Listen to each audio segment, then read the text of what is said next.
como diz Romanos 12:2, ou nós nos perdemos na responsabilidade que temos na nova aliança. Você não é mais empregado, você não é mais escravo, você é filho. Você já viu quantos filhos de pessoas, de famílias de grandes fortunas, perdem tudo quando seus pais morrem? Por quê? Porque não sabem administrar a herança que lhes foi dada. Não basta deixar herança, você tem que formar filhos maduros, capazes de administrar o que lhes foi confiado. Porque na nova aliança, tá longe ou tá perto é tá morto. Você só tem vida quando você está em Cristo. O lugar que você precisa estar é em Cristo. Eu estou super perto agora da igreja. Você está perto, você está fora. Você tem que estar em Cristo. Você sabe o que é comparado a essa nossa relação na nova aliança? A um ramo enxertado na videira. Você sabe o que é um ramo enxertado na videira? Se você pegar um ramo e trazer perto da videira, tem transferência de vida? Pode deixar perto, o mais perto possível, encostadinho um ramo na videira. Vai ter transferência de vida? Não. São duas vidas independentes.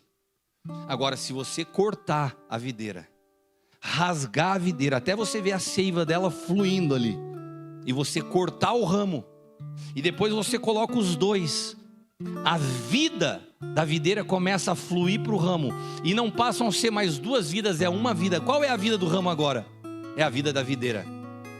Isso se chama enxerto. Tem que se rasgar a videira e tem que se rasgar o ramo. Vocês são ramos enxertados, diz o Senhor. Olha só o que diz a palavra, João 15:5. Eu sou a videira, vocês são os ramos. Quem está em mim e eu nele vai dar fruto.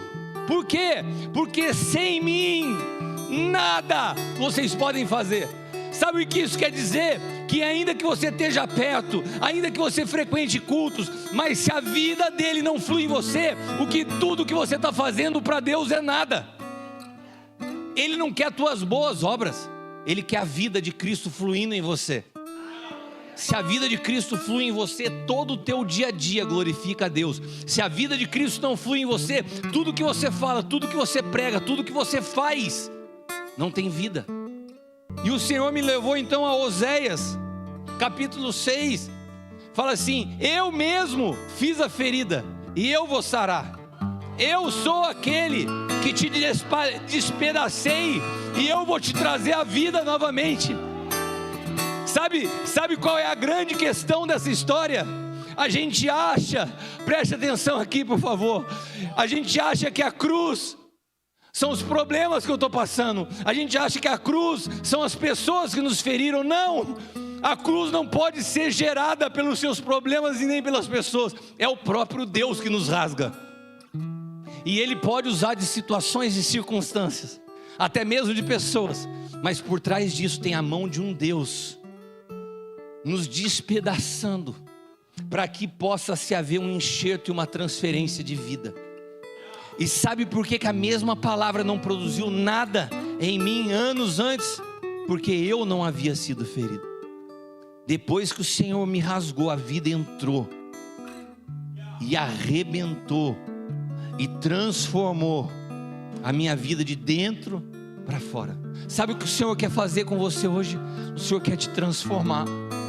O Senhor quer te libertar dos medos, te libertar da opinião das pessoas, de se libertar de viver em função da tua imagem para uma sociedade que está carente de Cristo, e você está preocupado com isso. Mas para que você seja livre, você precisa experimentar da cruz.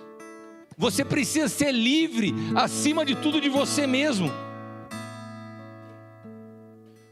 Oséias 6, que eu mencionei, fala: vinde, tornemos ao Senhor. Isso não está se falando para o mundo, porque o mundo nunca teve no Senhor. Está falando para você que é crente nessa noite. Por favor, volte ao Senhor. Volte ao Senhor, porque Ele nos despedaçou e é Ele que nos sarará. Ele nos atará a ferida. Depois de 2 dias nos dará a vida, e ao 3º dia nos ressuscitará, e viveremos diante dEle. Então conheçamos e prossigamos em conhecer ao Senhor. Sua saída é como a alva e certa, e Ele nos virá como a chuva serôdia que rega a terra. Sabe, para que você possa viver em Cristo, você tem que morrer com Cristo. Esses dois textos, do ramo enxertado na videira de João e o texto de Oséias, estão extremamente conectados. E nós precisamos desenvolver essa vida em nós. Porque para quem você tem transferido vida? A gente não está falando de uma conferência Flechas. O Alexandre não começou contando a história dessa conferência e o que é enviado. Sabe, para se iniciar algo em Deus, se você quer deixar um legado, você precisa estar conectado a um Pai. Porque o princípio de Deus é o princípio de Jesus.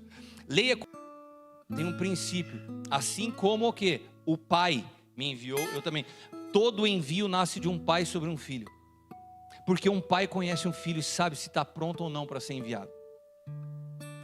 A flecha não salta da aljava. A flecha não pula da aljava. Ai, estou com vontade de ser lançada. Aguenta a mão aí, não é você que decide. É o arqueiro que puxa você e fala, agora está na hora de você ir. Então existe um protocolo. Primeiro, todo envio vem de um pai para um filho. Segundo, todo filho tem a responsabilidade de carregar a mesma mensagem do pai. O apóstolo Paulo, quando ele encontra Timóteo, fala assim, olha cara, você cola do meu lado e anda na minha doutrina. Todo filho tem que caminhar na mesma mensagem de um pai. E o maior sabotador da tua história é você mesmo. Porque você muitas vezes não percebe os erros que está cometendo. Sempre um pai que te ama vai ter uma visão mais clara da tua vida do que você mesmo. De te falar, não vai por aqui, não está legal isso aqui. Como é incrível você ter alguém cuidando da tua vida. Que você saiba que o vínculo que te une é amor e cuidado, é proteção. Não tem interesse. Não é? Sabe o que o Senhor está querendo nos dizer nessa noite? Diante de tudo que foi construído nesse lugar, que nós precisamos entender que o reino de Deus não é de qualquer jeito. Para se perceber isso, você tem que ter discernimento espiritual. Para ter discernimento espiritual, você precisa ser rasgado para receber a mesma vida que vem do alto. E quando isso acontece, você entende que tudo que for ser gerado através de você, tem que ser gerado através de um envio. O envio é a palavra-chave da nova aliança.